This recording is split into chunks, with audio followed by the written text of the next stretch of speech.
At our wedding, my husband proudly announced, "I'm going to make my wife manage with only $50 for groceries every month." The joyous and blissful atmosphere froze in an instant. I was stunned. "I'm so lucky I scored myself a cheap housemaid," he added. As I realized his intention, it felt like everything was going dark before my eyes. Suddenly, a stern voice echoed throughout the venue. "Is that all you wanted to say, you bastard?" My father had stood up and was approaching us. My husband, condescendingly, said, "Don't get cocky, old man." My husband, who was looking down on my father, had no idea what was waiting for him. "My name is Sarah. I met my husband, Jack, in college. We were in the same year. We lost contact after graduation, but when we were 24, he threw a reunion party. That night, I drank a little too much and felt sick. Jack looked after me and told our classmates not to force me to drink. He had matured a lot since his wild college days and treated me really nicely and carefully, as if I were a precious gem or a princess. He confessed that he had actually liked me since we were in the same class, and that he threw the reunion because he wanted to see me again. We soon started dating, and after a few months, I moved into his apartment. When we were 25, he proposed, and we got married. It turns out Jack was the heir to a big corporation. He never boasted about it, but people often told me, "Wow, you've hit the jackpot." His parents, whom we met when we announced our marriage, seemed really nice, and I felt relieved. My parents were also happy about my marriage with Jack. My father, a small business owner who started his business when he was young and had his share of hardships, was probably relieved that I wouldn't have to struggle. From then on, it was fun planning our wedding together, booking the venue, and picking out my wedding dress. One day, with our wedding just a few months away, Jack said something unexpected at dinner. "Sarah, your cooking is always delicious. I think you'd do great running the house as a full-time housewife." Huh? But I was planning on working even after getting married. I was surprised. My plan was to continue working, and Jack had never once said he wanted me to quit. "It's fine if you work part-time on the side while doing housework and looking after kids. I'm sure you want some pocket money too. But I've been working hard at my job this whole time, and I want to continue working full-time. I need to start training a successor for the company. Leave the money-making to me, and I'd like you to focus on being a homemaker," he said.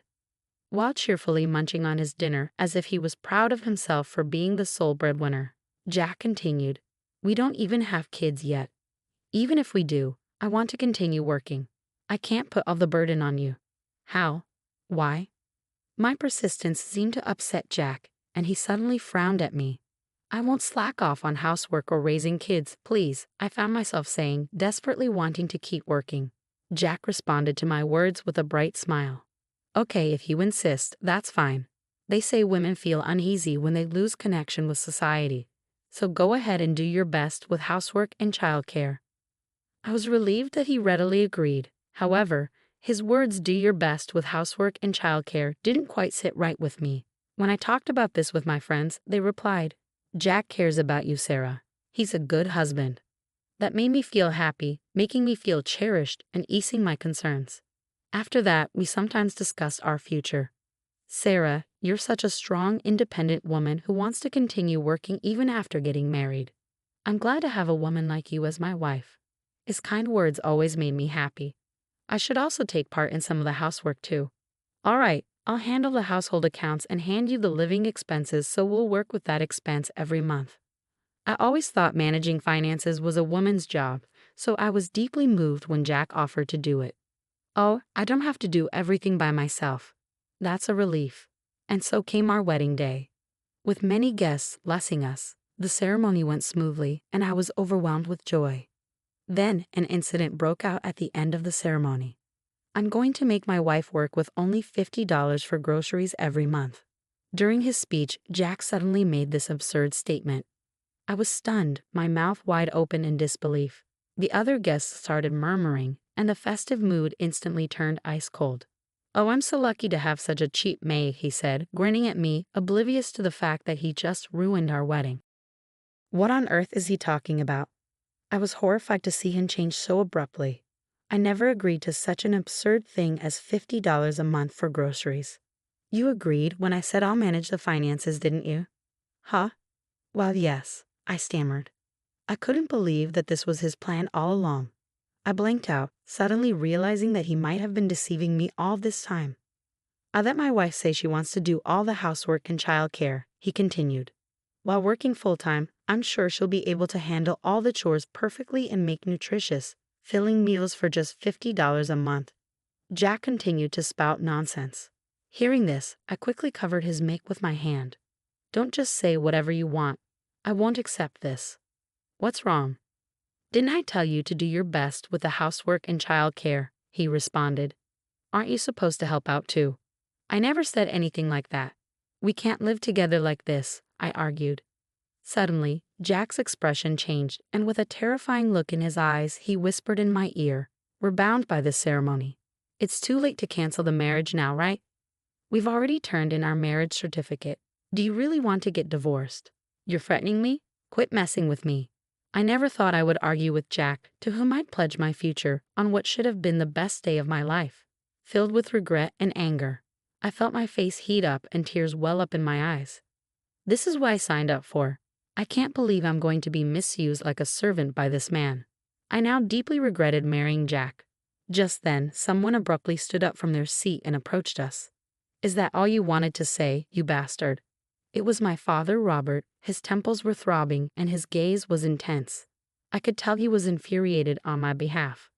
How dare you treat someone's daughter like this in front of her parents? The tone in his voice froze the already tense atmosphere in the venue. Our wedding guests held their breath, watching the stare down between my father and Jack. What's your problem? Don't get so cocky, Jack retorted, looking down on my father with an evil expression I had never seen before, which made me shiver. My father is the president of a major corporation, and I'm his successor. A small business owner of a company I've never even heard of shouldn't act all high and mighty. When I introduced my father to Jack, he praised my father, saying he was a great man despite the fact that his company was small. He even told me, I fell in love with you, and your family background won't change my feelings for you. In the end, he had just deceived me with sweet words. Just as Jack was about to confront my father again, a loud shattering sound of glass shocked the whole venue. We all turned to see what had happened. There stood Jack's father, his hand shaking uncontrollably, and his face turning an alarming shade of blue. In stark contrast to Jack's demeanor, his father had a look of sheer panic on his face. Idiot! Stop it, Jack. Don't you dare cross that man, he shouted. What are you scared of? We could crush this little company in an instant and toss it aside, right? Jack mocked. In response, his father shouted in a trembling voice, That gentleman is one of our major shareholders. Huh? This old guy. Jack, with a baffled look, alternated his gaze between his own father and mine. While my father's company was indeed small in scale, he had started it himself and received compensation such as executive remuneration and dividends from stocks. Moreover, he held stocks in companies other than his own, and if he sold them, he would have assets amounting to several $100 million. Among these stocks were those of the company owned by Jack's father. That's why my father, as a major shareholder, had the right to influence the company's management policies. When Jack learned this fact, he was stunned and blurted, So did you tell me to date Sarah because you wanted to get your hands on her father's wealth?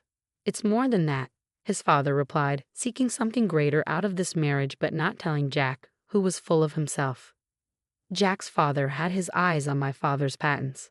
He was currently paying a significant amount of money to my father's company to use that patent, but if Jack and I were to marry, he would no longer have to pay for it and could use it freely. Patents? And you were told to date me? Jack, you never actually liked me. What kind of nonsense is that? I'm the son of a major corporation CEO. If it weren't for my dad's request, I would never be with you. What the hell? I truly loved you. Actually, I was supposed to be set up with a beautiful heiress. Instead, I've been putting up with a mediocre girl like you all this time. You should be grateful, Jack spat, knocking a flower from the table and scattering white petals everywhere. Jack, please don't talk anymore, his father pleaded, pale as a ghost, trembling like he was seconds away from fainting. But that was understandable.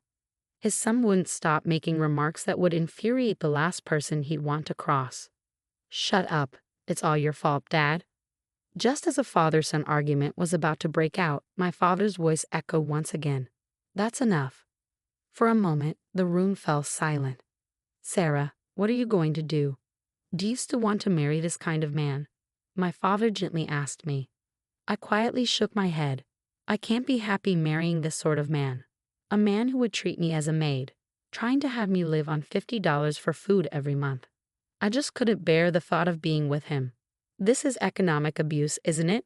Jack, I will sue you. I'm also going to annul our marriage, so be prepared for that. What? Are you okay with being a divorcee? Well, you're going to be a divorcee too, so we might as well share the pain. I won't hold back anymore. Since I realized he had no love for me, I had completely lost feelings for him. I'd rather be a divorcee than be exploited under such ridiculous conditions. When I firmly stated my decision, my father also nodded in agreement. That's probably for the best. As for your company, we will take appropriate measures. I wonder what will happen to your company from now on. When my father said this with a terrifying look on his face, it seemed Jack finally realized the gravity of the situation. He fell on his knees, begging for mercy with his father. Our foolish son has been terribly rude. We promise to educate him well to avoid any future incidents. Please just don't cancel the marriage. Sarah was wrong. Please forgive me. I'll let you do as you like with housework, childcare, and work. I won't limit your food expenses anymore. You can even hire a maid and relax at home if you want. We can hear all about your grievances in court. Dad, let's go home. I apologized to all the guests and returned all their gift money. Then I canceled the wedding.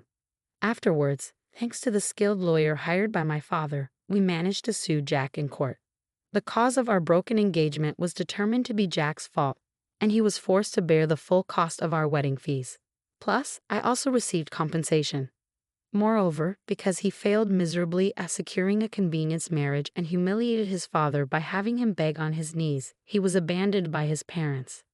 There was no way he would ever sit in the CEO chair again. Out of desperation, Jack caused a ruckus at work and got in trouble with the police. From what I've heard, he got fired in the end. He's become worthless, aimlessly living life with no solid job. Of course, there's no chance for him to ever get set up with an heiress anymore. As a result of deceiving me and getting abandoned, his life became miserable. As for me, I ended up being a divorcee, but my father introduced me to a sincere young employee working at his company. I'm currently dating him, and we're planning